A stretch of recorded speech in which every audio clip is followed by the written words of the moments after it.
कोई कह दे कि अर्नब गोस्वामी मैं हिंदू आतंकवाद की थ्योरी को प्रूव करूंगा, तो प्रूव करिए मेरे प्रोग्राम पर, मैं तो प्रूव करिए माफी मांगिए। अर्नब गोस्वामी जी, अब आप कृपया 2 मिनट चुप हो जाइए। मैं फिर कहूंगा कि कर्नल पुरोहित की जो अरेस्टिंग हुई, हैंडओवर हुआ फ्रॉम मिलिट्री, राजकुमार जी, माननीय राजकुमार जी जो डीजीजी थे, उनका फिर से आप प्ले कर लीजिए। और दूसरे आप परमवीर जी के बात बता रहे हैं, तो कौन सा परमवीर जी को सजा मिल गई? फडणवीस गवर्नमेंट ने 2023 में परमवीर जी को रीइंस्टेट किया। जितने दिन वो सस्पेंड थे उसकी सैलरी दी, उसको भी रीइंस्टेट किया और सारे के सारे लाभ के साथ छोड़ा। तो ये तो तय हो गया कि ये जो भगवा आतंकवाद तथाकथित आप बोल रहे हैं, उसकी थ्योरी करने में जो परमवीर थे जिन्हें सजा मिलनी चाहिए उन्हें लाभ मिला। तो आप किसको कर रहे हैं? को बड़े छोटे कहता अपराधू। आप कांग्रेस को बोल रहे हैं, आप फडणवीस को नहीं बोलेंगे, आप शिंदे को नहीं बोलेंगे, क्यों परमवीर को दे दिए आप? और जब 2017 में मकोका ड्रॉप होने के बाद कोर्ट में एनआईए ने कह दिया कि हम आप इनको डिस्चार्ज करें, तो ना हम फेवर करेंगे ना अपोज करेंगे।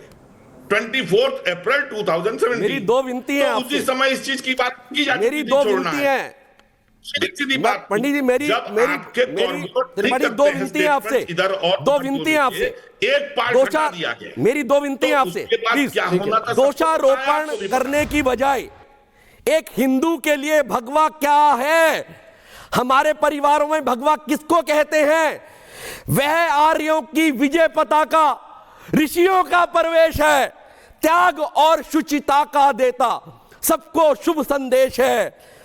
आप ये देखिए कि आज भगवा के साथ आतंकवाद जब लगता है तो भारतीय जनता पार्टी को प्रेम, इनकी पार्टी को दुख नहीं होता, आरएसएस को दुख नहीं होता, 100 करोड़ हिंदू रोने लगता है। ऐसी आवाज आती है जैसे अर्नब की आवाज आती है। वो दर्द आपके अंदर क्यों नहीं है?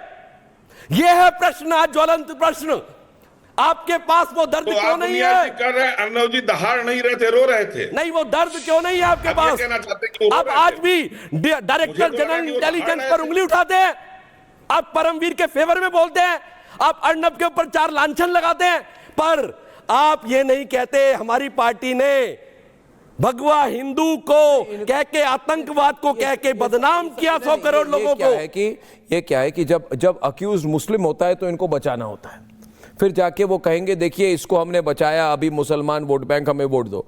अगर अक्यूज हिंदू होता है तो इनको फंसाना पड़ता है, फिर जाके मुसलमान वोट बैंक के पास जाके कहेंगे देखो हमने श्रीकांत पुरोहित को फंसाया, अभी हमें इनाम दो। क्या इनाम मिलेगा आपको? आप तो बेशरम हो चुके हैं, आप भगोड़े थे, भगोड़े हैं और भगोड़े रहेंगे। आपको मैं 2 सवाल ज्यादा टफ पूछ दूं तो कहोगे अरे अर्नब अगली बार से नहीं आऊंगा। रोने तो आप लगते हैं, रोने तो आप लगते हैं, रोने तो आप लगते हैं, तथ्य विहीन बात करते हैं आप। मेरी बात सुनिए, तथ्य विहीन बात करते हैं आप। रुकिए 1 मिनट, अभी मैं जरा अटेंशन, गुलाम सरवार जी और मुमताज आलम रिजवी जी, मैं तो मर्यादा का सम्मान करते हुए एक लक्ष्मण रेखा कभी अपने डिबेट में पार नहीं करता, मगर मैं इतना आपको कहना चाहता हूं, छोड़िए मेरी बात, मैं बहुत बुरा आदमी हूं, मैं हिंदुत्व आदमी हूं, मैं कम्युनल हूं, मैं संघी हूं, मैं सबसे बुरा आदमी हूं दुनिया में, मगर आपने पालघर पे आप चुप क्यों रहे?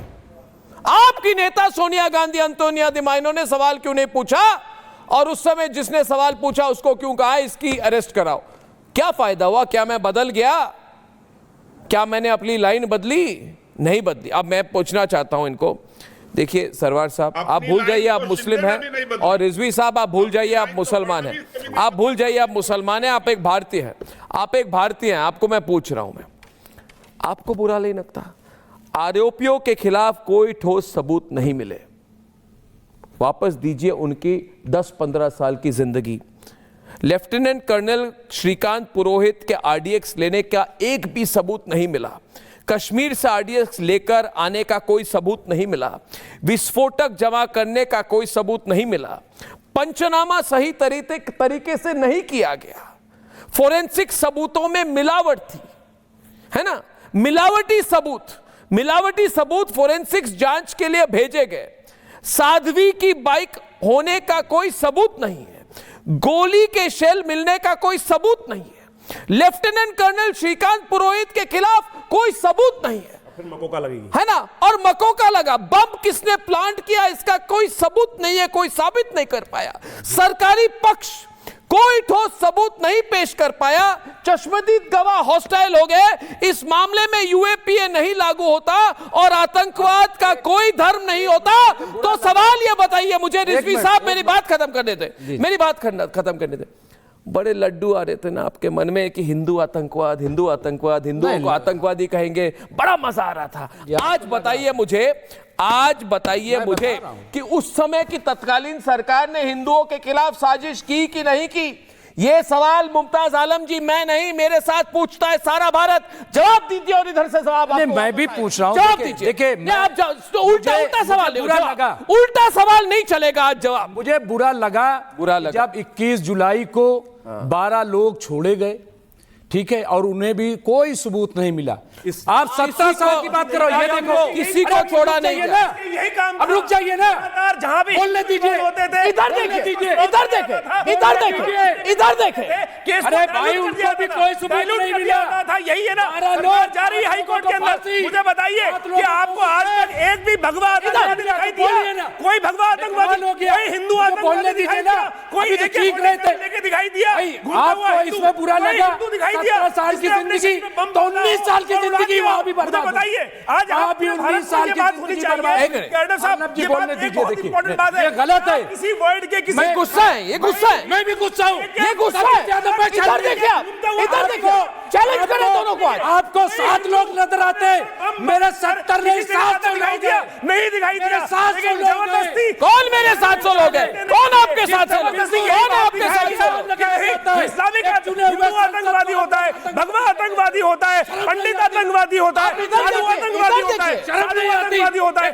पूरा वर्ल्ड कह रहा था भाई कि हिंदू आतंकवादी नहीं हो सकता, लेकिन यहाँ पर केवल इस देश के अंदर राजनीतिक पुष्टिकरण करने के लिए केवल मुसलमानों को वोट। श्रीकांत पुरोहित भारतीय नहीं है? नहीं, क्या श्रीकांत पुरोहित भारतीय नहीं है? हिंदू बम बांध के उड़ाता है। श्रीकांत पुरोहित भारतीय नहीं है? तमाचा मारा है उन 12 लोगों ना भाई, तमाचा मारा है, तमाचा। आज सत्य दिखा दिया कोर्ट ने कि नहीं है तू। मुझे बताइए, अरे मुझे पहले बताइए। आदमी है ना, सुनो एक बात सुनो, एक बात सुनो, मेरी बात सुनो। मैं एक बहुत बड़ी बात, नहीं आप आधा सेकंड मुझे एक बात दीजिए। कोई साजिश रचोगे, कोई चोरी करोगे, डकैती करोगे, अपनी गाड़ी छोड़ के आओगे वहां पे? अपनी गाड़ी लेके जाओगे? अपनी गाड़ी लेके जाओगे? मुझे एक बात बताइए, इतना बड़ा मजाक इस देश का हुआ, आपसे किया गया था, आपसे मोटरसाइकिल लेके जाएगा, अपनी मोटरसाइकिल। मैं आपको सवाल पूछ रहा हूँ, मैं सवाल पूछ रहा हूँ, मैं बड़ा सवाल पूछ रहा हूँ। एक मिनट, एक बड़ी अखड़े रहिए, एक बात कहना चाहता हूँ आपको, एक बहुत बड़ी बात कहना चाहता हूँ। देखिए, जो इनिशियल इन्वेस्टिगेशन हुई थी समझौता के केस में, उसमें उनियाल साहब ये बात निकली थी कि पाकिस्तान की इन्वॉल्वमेंट है और पाकिस्तान, लश्कर-ए-तोयबा और सिमी की इन्वॉल्वमेंट है। और सिमी के नेता जो थे, इन्होंने नार्को एनालिसिस में सब कुछ इन्होंने कह दिया था, उगल गई थी बात उनसे, है ना। अभी उनको लगा कि हम क्या करें, पाकिस्तान फंस जाएगा। तो इन्होंने उस समय सोचा पाकिस्तान को बचाओ, लश्कर को बचाओ, सिमी को बचाओ और श्रीकांत पुरोहित को सरकार को माफी मांगनी चाहिए। अर्नब जी, भाजपा को, मोदी सरकार को माफी मांगनी चाहिए। 11 साल कैसे लग गए? अरे भाई कोर्ट का 11 साल जो बना रखा है। मुझे समझाइए, मुझे एक बात समझाइए, इधर आप छुपे हुए क्यों हैं वहां पे? छुपिए मत, खुली बात करूंगा अर्नब गोस्वामी। आज मेरी बात सुनिए। अरे भाई आज सुनिए, आज सुनने का दिन है, आज सुनने का दिन है। आप सुनने, आपके दिल में कभी कुछ लगता है जब वहां पे पालघर में हमारे साधुओं को, हमारे साधुओं